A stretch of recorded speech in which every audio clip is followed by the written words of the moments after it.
এই যে আপনি দেখেন যারা প্রবাসে যাচ্ছে, আপনাদের এলাকায় প্রবাসী নাই? অনেক প্রবাসী আছে। ঢাকায় এয়ারপোর্টের আলাদা একটা দরজা আছে, সেখানে প্রতিদিন খালি লাশ বের হয়। হয় কি হয় না?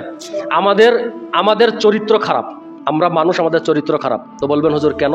তো আপনি দেখেন, যতদিন আপনার সন্তান, আপনার ভাই, আপনার ছেলে, আপনার স্বামী, আপনার আত্মীয় স্বজন যতদিন আপনাকে কিছু দিতে পারবে, ততদিন আপনার কাছে ভালো, বুঝেননি? কারণ বোনের বিয়ে বলছে, ভাই আমাকে এখন 1 ভরি স্বর্ণ না দিলে তুমি আবার কেমন ভাই, 10 বছর বিদেশ আছো।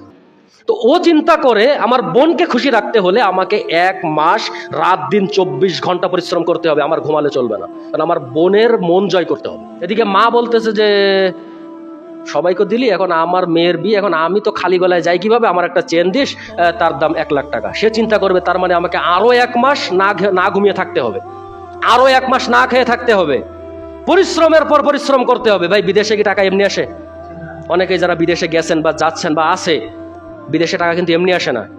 অনেক মানুষ আছে এখান থেকে। কয়েক বছর আগে আমার এক মুসল্লি আমি ফোন দিয়েছি ঈদের দিন বিকালে। তো কথা হতে হতে এক পর্যায়ে বললাম, ভাই আজকে ঈদ কেমন কাটালেন?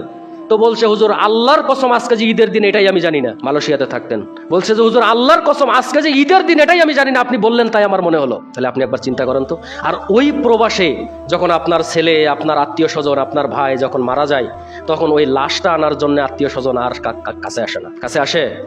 যতদিন আত্মীয় স্বজনকে আপনি দিতে পারছেন ততদিন, আরে অমুকের ছেলের মতো ছেলে পৃথিবীতে নাই, আরে অমুকের মতো পৃথিবীতে আর কেউ নাই। হঠাৎ করে যখন শুনতে পাবে যে রাত 11টার সময় স্ট্রোক করে মারা গেছে, তখন ওই দিক থেকে ফোন আত্মীয় স্বজনের বন্ধ হয়ে যাবে, আর ফোন ধরবে না। যে এখন লাশটা আনতে হবে 20,000 টাকা, ভাবি আপনি ধার দেন।